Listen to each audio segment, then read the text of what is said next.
শেখ হাসিনা নিয়ে এসেছিল স্বাধীনতার চেতনা।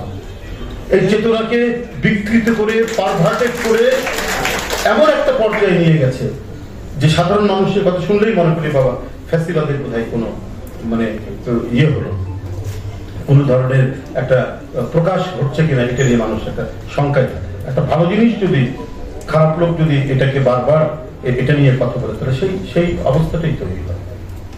তো আমাদেরকে আরেকটা জিনিস থেকে আমাদের শিখতে হবে, সেটি হলো যে আমরা আছে এখনো আমরা রাজনীতির বিভিন্ন নানা কন্ট্রাডিকশন গুলো আছে, দ্বন্দ্ব সংঘাত বিভিন্ন সময় আছে, কিন্তু আমি পূর্বে যেটা বলেছি সেটা হলো যে সবকিছুই আমাদেরকে একটা ডেমোক্রেটিক প্রসেসের মধ্যে, গণতান্ত্রিক যে নর্মস ভ্যালু সেটার মধ্যে দিয়ে আমরা যদি সবকিছু মানে অ্যাকোমোডেট করতে পারি তাহলে আপনার বাংলাদেশে রাষ্ট্র এবং সমাজের গণতান্ত্রিক বিকাশ নিশ্চিত হবে।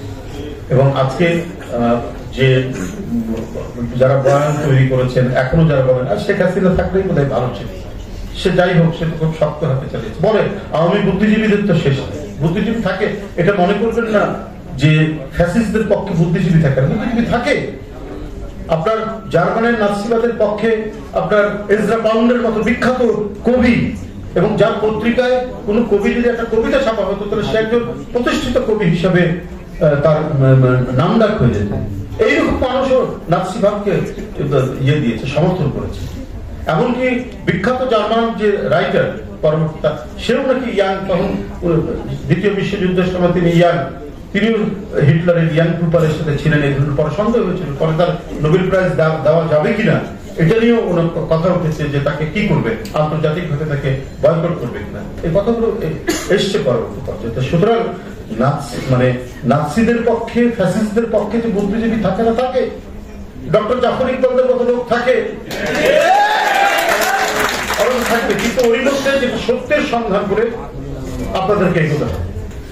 তারপরে এইবার যে এই বৈষম্য বিরোধী আন্দোলনে সেখানেও প্রায় অলরেডি আমার 9 দিন রিমান্ড খাটা হয়ে গেছে। আমি নিজের কৃতিত্ব দিচ্ছি না, কিন্তু আমার চাইতে যার পায়ে নখ তুলে দিয়েছে, হাত তুলে দিয়েছে, যার দৃষ্টি শক্তি চলে গেছে, তার অবদান তো আরো মানে সাংঘাতিক অবদান। তাকে সমাজ এবং রাষ্ট্র কিভাবে থাকে। সুতরাং আমি মনে করি যে আমরা পূর্বের কোনো ঘটনার আর যেন ইয়ে না হয়, মানে আমি বলি যে তার যেন কোনো পুনরাবৃত্তি যাতে না ঘটে, কোনো কিছু যেন না হয়। আমার মনে হচ্ছে নতুন প্রজন্ম তারা নতুন কিছু ভাবছে, কোনো পুরনো পরিস্থিতি তারা বোধহয় ভাবছে না। এটা আমার কাছে নানাভাবেই আমার কাছে এটা মনে হয়েছে।